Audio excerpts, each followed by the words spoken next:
Tila laroang tinangay at nagpaikot-ikot ang trailer na yan sa Tennessee, USA. Bumaliktad pa yan kalaunan dahil sa lakas ng buhawi. Nahuli kam yan sa loob ng Middle Tennessee State University. Ayon sa mga ulat, nabuo ang buhawi sa gitna ng masamang panahon doon. Samantala, sinita at tinikita ng MMDA ang mga sasakyan at negosyong nakahambalang sa ilang kalsada sa Maynila. Detalye po tayo niyan sa ulat on the spot ni Bernadette Reyes. Bernadette? Connie, sinulyo ng MMDA ang kahabaan ng R10 sa Maynila na isa sa mga lugar na mabigat ang daloy ng trapiko kadalasan. Bukod kasi sa mga malalaking sasakyan tulad ng truck na dumadaan dito, marami rin ang mga obstructions sa kalsada. Halimbawa, ang mga negosyo tulad ng mga vulcanizing shop na ginawa ng extension ng kanilang negosyo ang kalsada. Kinumpiska ng MMDA ang mga gulong at iba pang mga obstruction. Tinikitan din ang mga truck na nakaparada sa kalsada. Sa ngayon ay nandito na sa may Juan Luna Street sa Maynila ang MMDA kung saan marami rin mga kinukumpiskang obstruction sa kalsada ang mga operatiba. Connie? Maraming salamat, Bernadette Reyes. Isa pang barko na pinangangambahang magdulot ng oil spill ang nakita sa Bataan. Detalye po tayo sa ulat on the spot ni John Consulta. John? Morning, na-discovery ng NBI Counterintelligence Division, NBI Bataan, Naval Intelligence at Freeport Area of Bataan Police ang sumadsad na MV Mirola 1 na sumadsad sa dalampasig ng Mariveles, Bataan. Sa video litratong nakuha ng GMA Security News, kita na nakatigilid na ang barko. Ayon sa NBI, ang nakapagtataka, walang taong inabutan at wala rin umanong distress signal. Sa loob ng airco, makikita ang ilang tangke at itim na likido, Connie, na ayon sa NBI ay pinaniniwala ang langis. Ayon sa NBI, makikita na tumatapon na sa dagat ang itim na likido na posibleng lumikha ng seryosong environmental damage sa lugar at kalapit na area. Ayon pa sa NBI, dati nang nahuli ang crew ng MV Mirola 1 sa Navotas noong isang taon na nahuli sa akto, Connie, ang mga ito habang nagkasagawa ng oil pilferage o paihi kung saan nag-ilipat ang 30,000 na litro ng diesel mula sa MV Mirola 1 papunta sa tatlong bangka. Sa ngayon ay magkasagawa ng test ang Bureau of Customs para mag-check kung smuggled ba ang karga nitong langis na sumasad sa barko. Inaalam pa ng NBI ang may-ari ng MV Mirola 1. Yan ang linas sa Bataan. Parisyo, Connie. Maraming salamat, John Consulta.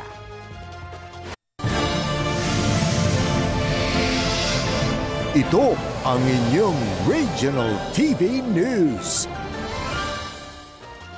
Hindi taga Carmen, Cebu ang uploader ng viral video na walang awang pinapakain sa alagang ahas at bayawak ang mga tuta. Base yan sa paunang investigasyon ng Carmen Municipal Police Station tungkol sa video. Wala rin daw nakakakilalang residente sa social media user na nag-deactivate na ng account. Humingi na ng tulong ang pulisya sa Regional Anti-Cybercrime Unit para magsagawa ng investigasyon ukol dito.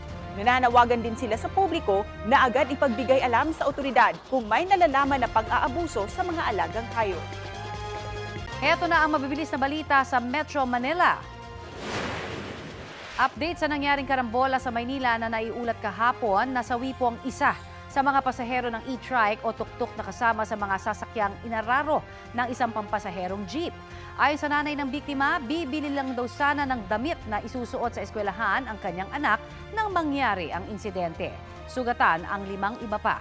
Hawak na po ng mga otoridad ang driver ng jeep na mahaharap sa reckless imprudence resulting in homicide, physical o multiple physical injuries at damage to properties. Mahaharap din po siya sa reklamong paglabag sa Land Transportation and Traffic Code dahil wala po siyang naipakitang lisensya ng maaresto. Wala pa siyang pahayag. Pasintabi naman sa mga kumakain, mahigit sa 700 kahon ng expired na karne mula sa China ang nasabat sa Malabon. Ilan po sa mga yan ay inuuod na. Nadiskubre ng National Bureau of Investigation ang mga karne sa loob ng 2 refrigerated container sa isang compound sa bisa ng search warrant. Tinatayang nasa 2.5 million pesos ang halaga niyan. Noong 2022 pa ang expiration date ng mga karne. Pero nilagyan daw ng sticker ang mga kahon para palabasing galing sa Brazil ang mga karne at hindi pa expired. Nang salakay naman ang opisina ng kumpanya sa Maynila, nakita ang mga bagong gawang stickers na ididikit sa mga kahon ng expired na karne. Base sa certification ng National Meat Inspection Service o NMIS, hindi na po pwedeng kainin ang mga karne. Sinampahan ng paglabag sa Meat Inspection Code of the Philippines ang mga may-ari ng kumpanya. Wala pa silang pahayag.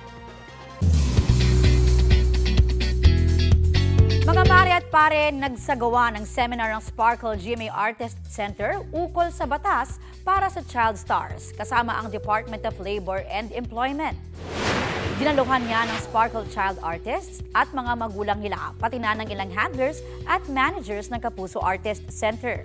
Naroon din ang ilang opisyal ng Sparkle at GMA Network. Kasama si Assistant Vice President for Litigation and Special Projects, Attorney Jose Bener Ibarra. Itinuro doon ng DOLE ang rules and regulations na sakop ang pagkatrabaho ng mga bata bilang artista. Mga mare at pare, confirmed magkaka-baby girl na sina Kapuso actress Joyce Ching at hubby niyang si Kevin Alimon.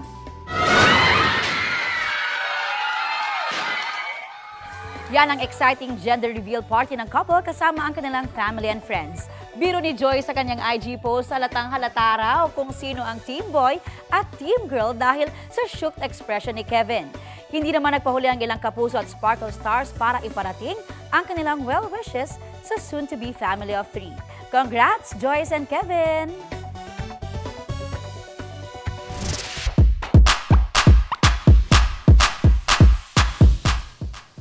Pagkatapos po ng seremonya, pinatunayan agad ng newlyweds sa Cavite na for better or for worse ang kanilang pagsasama. Abot baywang manabaha, hindi natinag ang kanilang special moment.